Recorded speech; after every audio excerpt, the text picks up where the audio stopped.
A ver, pásele, por favor.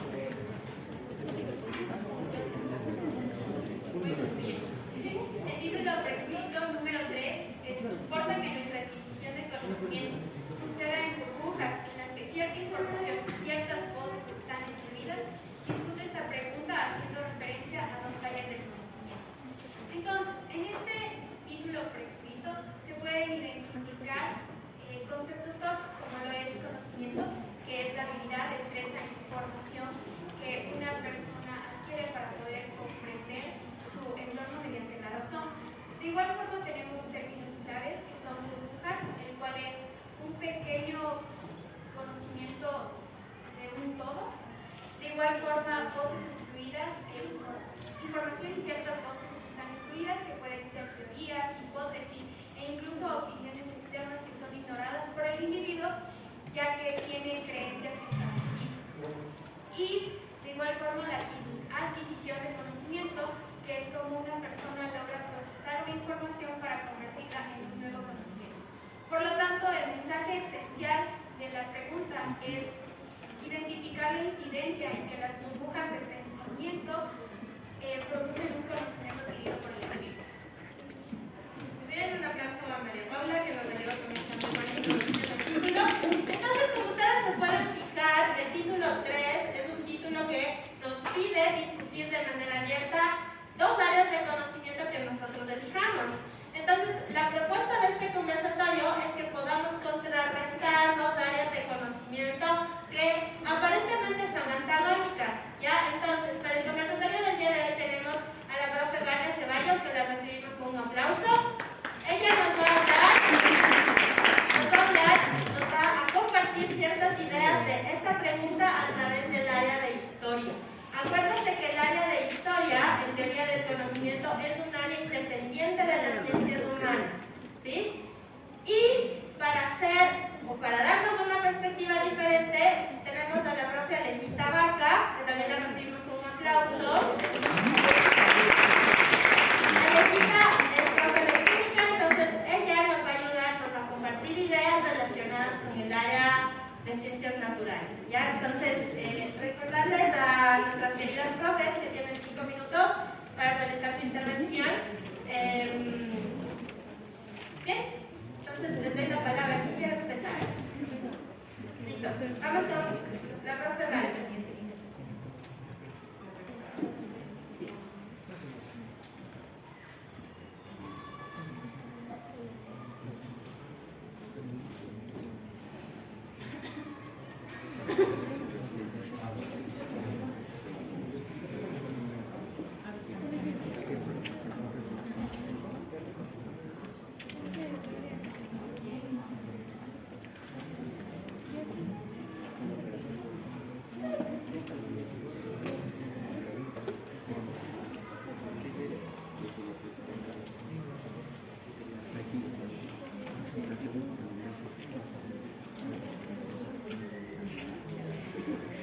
Bueno, muy buenos días, queridos estudiantes. Primero les voy a pedir que me presten mucha atención, que dejen de conversar, sobre todo ustedes dos. Necesito que se concentren bastante.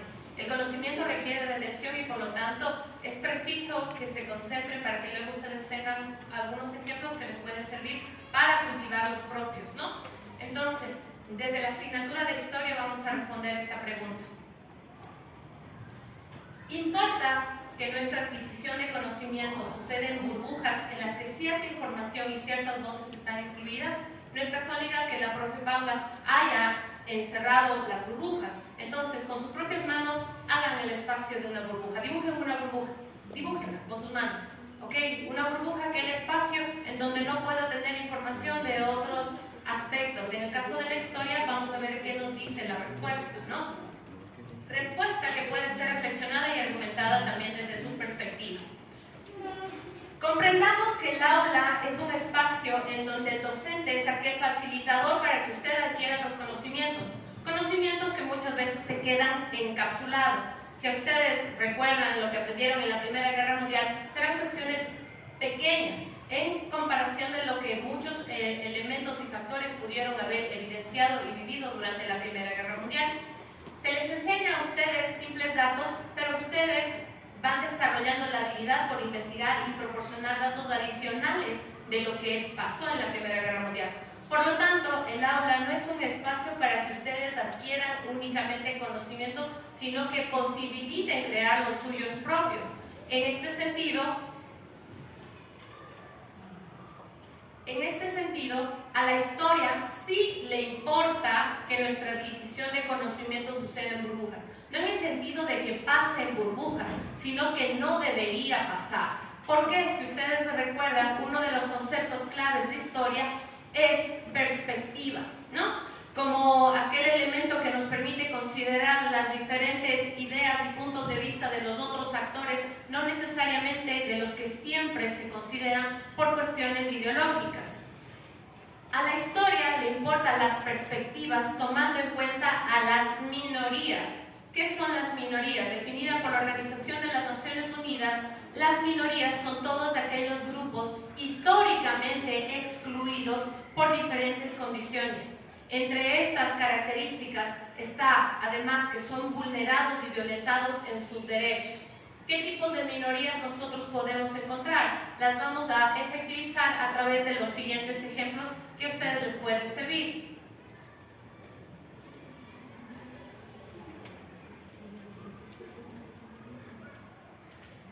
Tome este ejemplo. Siempre hablamos de Quito, luz de América y la independencia, ¿no?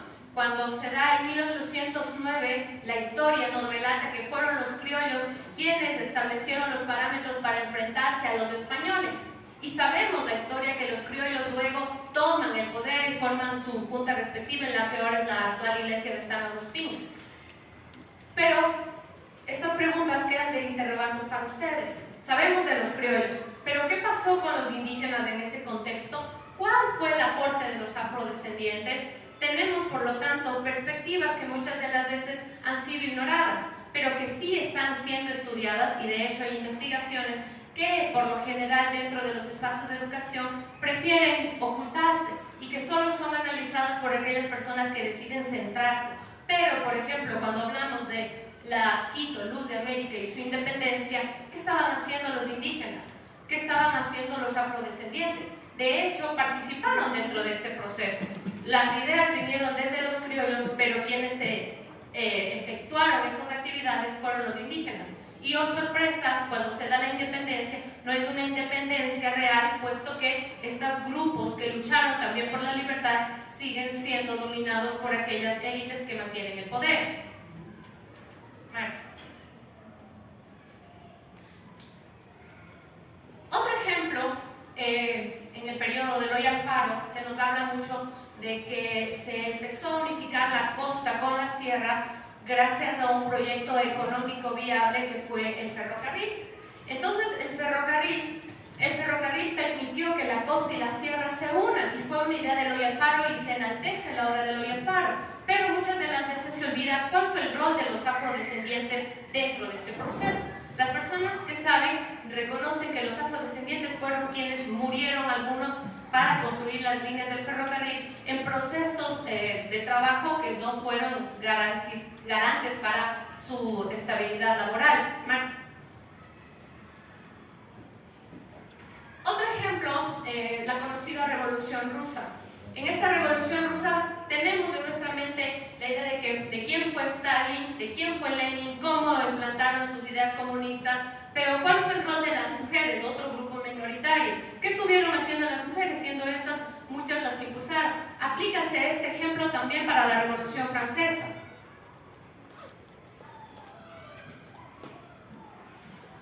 ¿Y qué sabemos de África? Conocemos muy poco de la historia de África, a lo mejor porque el currículo nacional nos enseña a estudiar específicamente de nuestro continente, pero mientras nosotros estamos aquí, existe otro que muchas de las veces no lo tomamos en cuenta, y que las voces de África muchas de las veces son más minimizadas que, por ejemplo, las europeas o como aquellas personas que están en las potencias mundiales. Hay que considerar que los medios de comunicación juegan un rol muy importante en la socialización de los conocimientos y la información. Por lo tanto, consideren que el aula no es un espacio en donde los docentes únicamente les vamos a enseñar un tema y que ustedes van a memorizar ese tema, sino que tienen que, desde su autonomía, investigar en diferentes fuentes orales, escritas, primarias, secundarias, etcétera, para, a partir de todas esas fuentes, encontrar diferentes perspectivas y así poder producir el conocimiento adecuado de la historia. Un último ejemplo, que es el más conocido. Segunda Guerra Mundial, muchas de las veces estudiamos una sola perspectiva, pero nos olvidamos que hay judíos, que hubo los nazistas también, y que hay otras personas que ni siquiera pertenecían a ninguno de estos dos ámbitos que también jugaron un rol importante. ¿Ok? Entonces hay algunos ejemplos. Listo, Pau. Bien.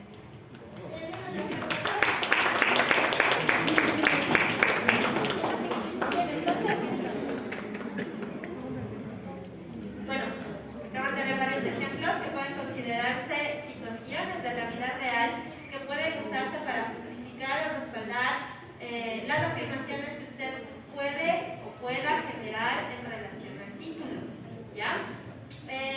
Hay un concepto clave aquí que nos dijo la profe Bani. ¿Cuál será ese concepto clave? Perspectiva. El concepto de perspectiva. Entonces, cuando hablamos de burbuja, necesariamente tenemos que irnos a ese concepto top, que es perspectiva, ¿no? Entonces, espero que las preguntas sean en ese tono, ¿no? Ahora vamos a darle paso a Alejita, que nos va a ayudar con un contraste con las ciencias naturales. Vamos a ver qué pasa en esta área de conocimiento. Alejita, 5 minutos, ¿ya? Ok, jóvenes, bueno, les voy a relatar desde el punto de vista de las ciencias naturales y cómo esta parte de las burbujas como tal ayudan, limitan y reglamentan lo que es el desarrollo del conocimiento, ¿sí? Aquí va a depender mucho de en qué contexto estamos analizando la parte de burbujas, ¿sí? Les voy a poner un ejemplo. Cuando están desarrollando, o vamos a ser un poquito más actuales, ¿qué es lo que pasó con las vacunas del COVID-19? ¿No es cierto? Tomó su tiempo hasta que desarrolle. Ahí se tuvo que hacer una burbuja para poder desarrollar el conocimiento. ¿Por qué? Porque las investigaciones, las indagaciones, todo lo que tiene que ver con el desarrollo de un nuevo medicamento, sea cual sea este, hay lineamientos que nos dicen debe ser desarrollado por lo menos en unos 10 años. Pero sin embargo, en la época en la que nos pasó toda esta situación, no teníamos 10 años. ¿No es cierto? ¿Qué es lo que pasó ahí? La comunidad científica tuvo que crear una burbuja, en este caso, quienes van a ser los que propongan los métodos para desarrollar la vacuna, si es que es la vacuna la solución, ¿sí?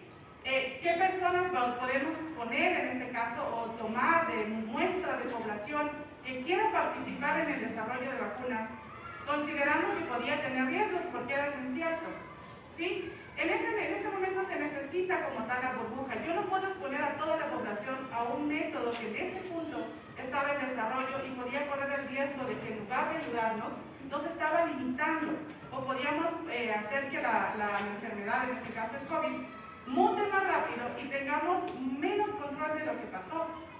Entonces, en este punto sí se desarrolla, ¿no es cierto?, la vacuna primero con algo centrado con la burbuja, y una vez que se tiene como tal la información de la burbuja, se puede desarrollar a los demás países.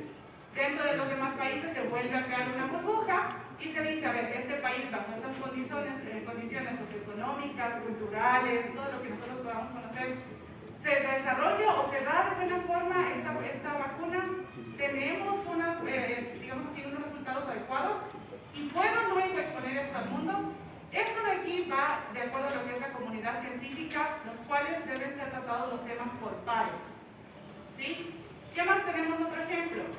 Cuando hay de igual manera un desarrollo de algo nuevo, tenemos lo que son las patentes. Hay las empresas que desarrollan o las empresas que dan cierta cantidad de dinero, digamos, hacia su área de investigación. Cada empresa, por lo general, aquellas que son visionarias, tienen un área de investigación y esta área de investigación es una burbuja, que primero tenemos que probar qué es lo que está pasando, hacia dónde queremos ir, vamos a desarrollar este nuevo producto, quién nos va a colaborar, está dentro de los reglamentos, cuando está aprobado internamente vamos a buscar la patente afuera, ¿sí? Y de igual manera esta patente sigue cerrada al menos unos 10 años para que la empresa que participa, aportando en este caso el dinero, pueda recuperar de cierta manera lo que ha invertido, ¿sí? ¿Qué más tenemos por acá? Otro ejemplo, por ejemplo, lo que son Sí, revisión de métodos. Ustedes como tal en ciencias hacen investigaciones que son prácticas, ¿no es cierto? No son solamente de datos o algo así, hacen un contraste. Dice que ustedes van a hacer algo experimental, necesitan hacer su caso, por eso es que el caso les dice, defina variables, defina lugar, dónde va a ser, qué va a ser, y usted empieza también a hacer o a obtener conocimiento en su burbuja, ¿sí? Entonces, cuando nosotros hablamos de este concepto, de este principio, siempre debemos enfocarnos en qué es lo que queremos lograr y hacia dónde va nuestro conocimiento, ¿sí? Porque si nuestro conocimiento va a afectar a una población que es más grande, nosotros no podemos decir, bueno, vamos a vacunar a todo el mundo y que se salve el que pueda, ¿sí? Entonces necesitamos siempre tener y considerar, en este caso, sobre todo para las ciencias naturales, y el desarrollo de cualquier tipo de situación que pueda afectar en la parte de medicina, en la parte de medicamentos, en la parte de todo lo que es biología también, ¿sí? Desarrollo de pesticidas, de todo lo que es el agro, también tiene que ir desarrollado en una burbuja, primero en un espacio delimitado, y si es que este pesticida, esta sustancia que se le va a agregar a las plantas funciona, ahí yo podría en este caso comercializar a los demás. Y obviamente esa persona de comercializar va a decir hasta qué punto yo puedo aplicar esto de aquí, porque tal vez en la sierra me funciona este fertilizante y en la costa totalmente diferente. ¿Sí? Entonces ahí es donde va la parte de las burbujas para lo que es ciencias naturales, va siempre considerado hacia dónde va el conocimiento. ¿Sí? Eso es lo que les puedo compartir.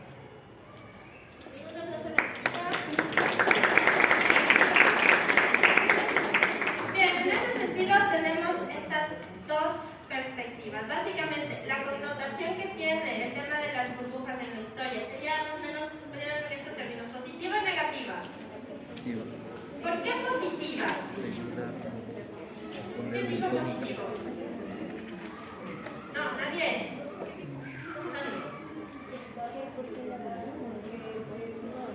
Escuchemos.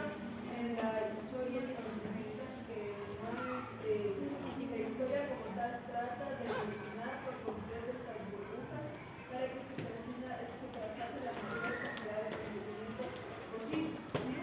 Pero sin embargo, lo que dicen en la ciencia es que para hacer una investigación es necesario crear burbujas, y por eso iba una de mis preguntas, que entre no sea el grupo de conocedores más defensivos del avance científico. Esto es porque nos dicen que para hacer investigaciones no pueden usar o emplear a toda la población, sino un grupo de estudios de personas se centra en ellos y trata de buscar una solución. Entonces, una propuesta es que cada grupo y otro caso pone la contrateoría de que si es necesario desvirtuar. Ya bien, Sami. Con la participación de Sami abrimos el foro. Ok, vamos con la pregunta de Sami, ¿no? Las burbujas no es que se va a quedar limitado ahí, todo tiene un procedimiento. Entonces, digamos, sucedió la enfermedad, vamos a hacer las primeras investigaciones, pastillas, inyecciones, inhaladores, lo que haya así. Funciona la primera estrategia, se abre esta burbuja y voy al siguiente paso.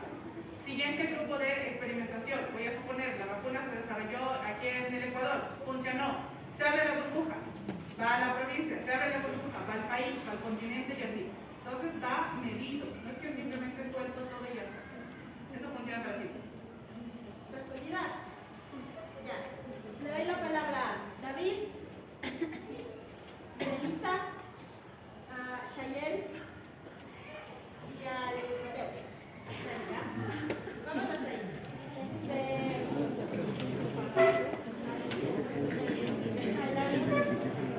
Listo, hagan sus preguntas fuerte y claro. ¿En qué situaciones sería importante crear burbujas para investigar un tema concreto de la historia? En ninguno. Cuando me refiero a burbujas, hablo que, por ejemplo, estamos hablando de la conquista española, conquista desde la perspectiva de ellos. Ellos están en su burbuja, los españoles. Acá tenemos otra burbuja que son las personas aborígenes de este espacio. ¿Qué pasa con las burbujas? Pim, pim, se rompen, explotan y tengo un conocimiento completo. Entonces a la historia sí le importa en el sentido de que puedo explotar las burbujas para tener una perspectiva más amplia de todos los enfoques. Entonces, claro que me importa esta burbuja pero no para quedarme con esta verdad. Me importa la otra burbuja, no para quedarme con esta verdad. Me importa en el sentido de que puedo extraer de ambas, a medida que las reviento analógicamente hablando, y completo la historia, para que la historia tenga una perspectiva, muchas perspectivas completas, no solo una cara de la moneda.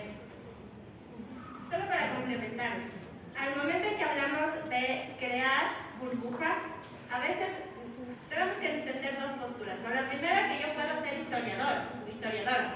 La comunidad de historiadores, así como la comunidad de científicos. La comunidad de científicos crea sus burbujas, ¿cierto? A través de distintos métodos y técnicas. Los historiadores, dentro del método que utilizan para hacer la historia, para contar la historia, para desarrollar teorías sobre la historia, en algún punto pueden o no, como más que crear las burbujas, descubrir qué posturas, exacto, interpretar qué posturas o qué situaciones se desarrollaron en cierta realidad, ¿no? Pero ahora, si yo me pongo como una persona normal, común y corriente, que no es historiadora, ¿sí? Cuando yo adquiero conocimiento sobre la historia, a veces lo que me cuentan, como decía Vale, los medios de comunicación son una herramienta fundamental para adquirir conocimiento, ¿sí o no? Generalmente los medios de comunicación y ahora las redes sociales. Alejandro, presta atención. Y ahora las redes sociales también cumplen un rol bien importante y súper activo en este caso, en la adquisición del conocimiento, en la manera en cómo nosotros recibimos y procesamos ese conocimiento. Entonces, si yo me quedo solo en una postura, obviamente las otras van a estar excluidas, y lo interesante es que a veces yo ni me doy cuenta. No soy consciente de que lo que estoy aprendiendo está excluyendo otras perspectivas, ¿ya?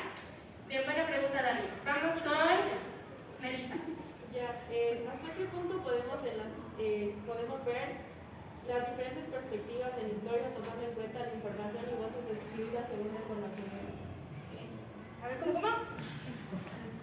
Y a ver, ¿hasta qué punto podemos ver las diferentes perspectivas en historia tomando en cuenta la información y voces excluidas en el conocimiento? En la asignatura de historia, para entender una fuente se le evalúa a partir de su origen, su propósito y su contenido. No podemos hablar de una fuente histórica si esta fuente histórica es de Ecuador y vamos a compararla con una de Rusia, por ejemplo. Entonces el origen es distinto. Ambas pueden hablar, digamos, de la expansión del régimen capitalista, las ideas liberales, ¿no? Pero ¿cuál es la postura de ambos autores? ¿En qué medida? En la medida del origen del autor y de la comunidad científica, que pueden compartirse ideas y que los contenidos van a estar enmarcados dentro de un ámbito de estudio, pero el origen influye mucho. Ese es el punto, comparar. No se olviden, en la historia el análisis de las fuentes se lo hace a partir de el autor, que es el origen, el propósito, que es lo que quiere transmitir el autor, y el contenido, ¿no? Entonces, y por supuesto a quién está dirigido, porque a veces los textos históricos no van a ser comprensibles para todos si es que no se tiene un bagaje previo. Bien.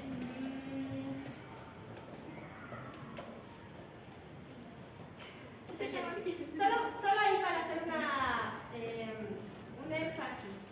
Si se habla de historia, necesariamente tendremos que hablar de fuentes. Cuando se revisa la historia, cuando se adquiere conocimiento de la historia, ¿qué pasa? Una fuente se corresponde a un concepto top que hemos hablado muchas veces. Si yo tengo una fuente, ¿no es cierto? Una fuente de conocimiento, puede ser material, documental, etc. ¿Qué es eso? Es una evidencia. Entonces, necesariamente para este título, por ejemplo, el concepto de evidencia me va a servir. ¿Sí? Entonces, ¿qué hacen los historiadores? Evalúan esas evidencias, toman una postura, interpretan la historia y nos la cuentan. ¿Ya?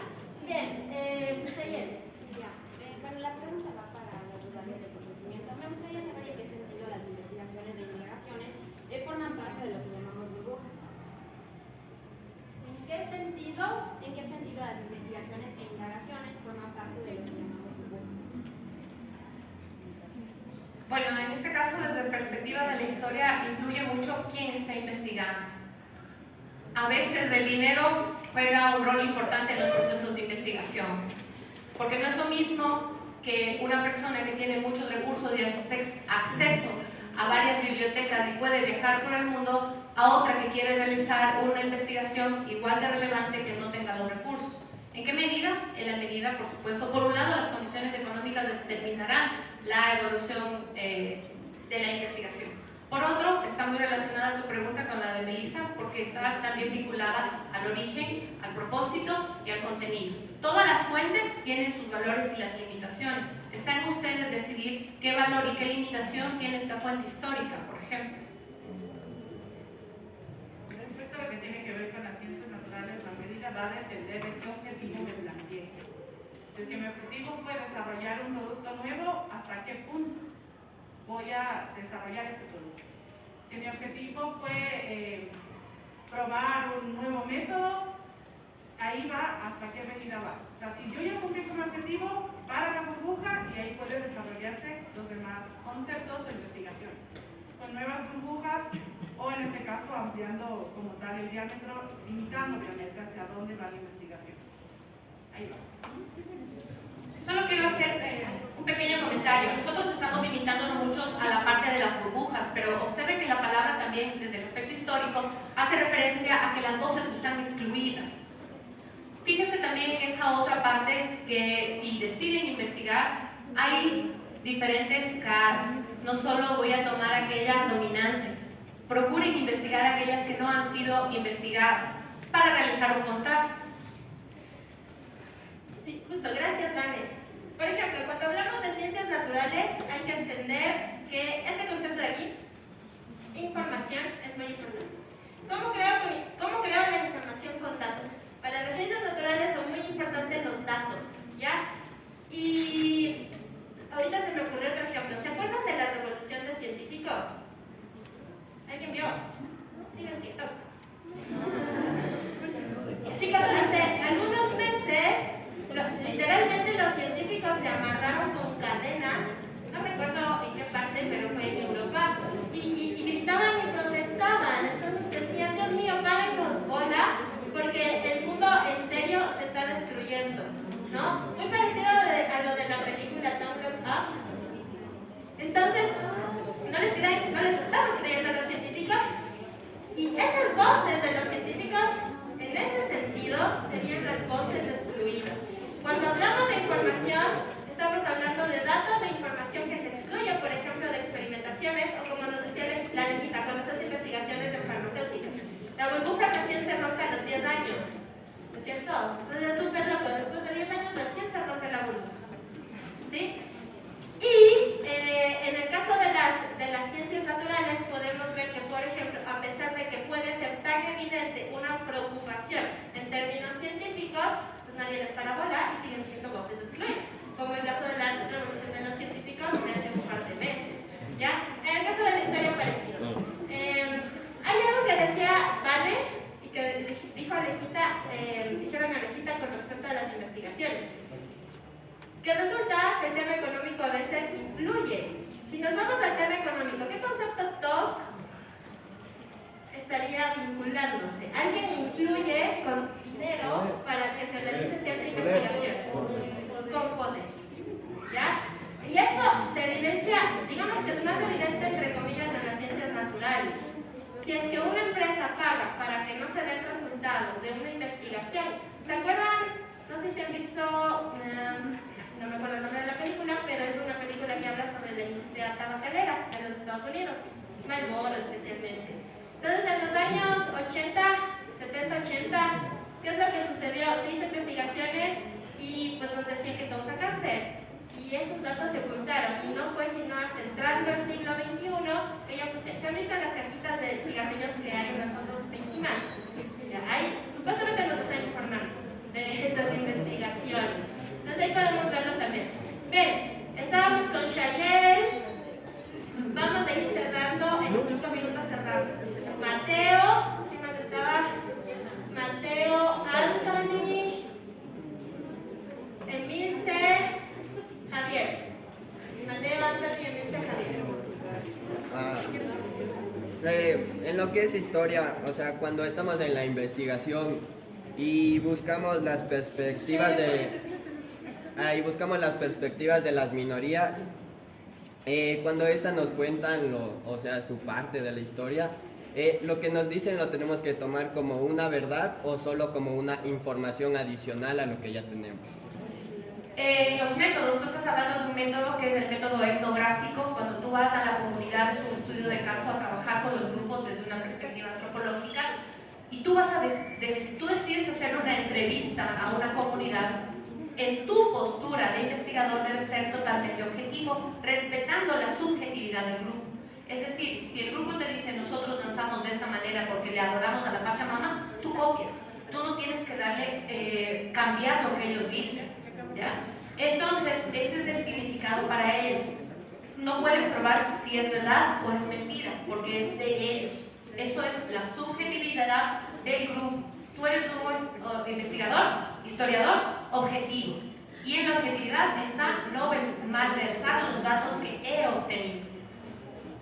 Pero importante que dentro de esta burbuja, que es una comunidad, sería importante, si decides hacerlo, no solo investigar a la autoridad de esa comunidad. Toma diferentes enfoques. ¿Qué piensan los niños? Que muchas de las veces también son voces excluidas. Poco sabemos de lo que los niños piensan y vivieron en ese momento. ¿Qué piensa la mujer del grupo? ¿Qué piensa el anciano del grupo? Y a todos. Entonces, cada uno tendrá su diferente perspectiva. Y a partir de las perspectivas de ese grupo, tú puedes generar una conclusión. Pero jamás dándole otro significado, porque ya no estarías apelando a la verdad de ese proceso de investigación. Gracias. A ver, era Mateo, Emilce, Anthony, Javi. Emilce.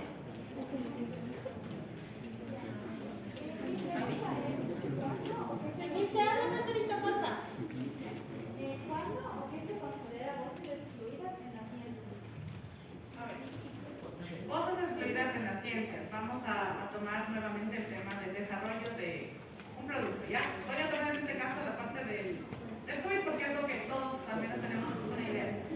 ¿Cuándo se considera voces excluidas? Cuando empezaron a desarrollar las vacunas, no sé si ustedes escucharon que dijeron que solo funciona o solo vamos a aplicar o solo se hizo la investigación para personas de 25 a 30 años.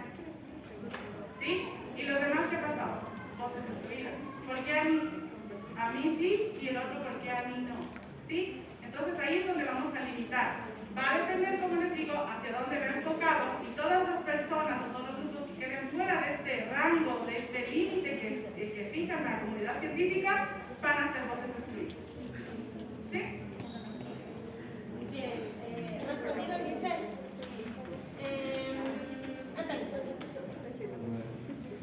La otra área de conocimiento, estaban hablando de una limitación del conocimiento que se produce en cada persona. Entonces, si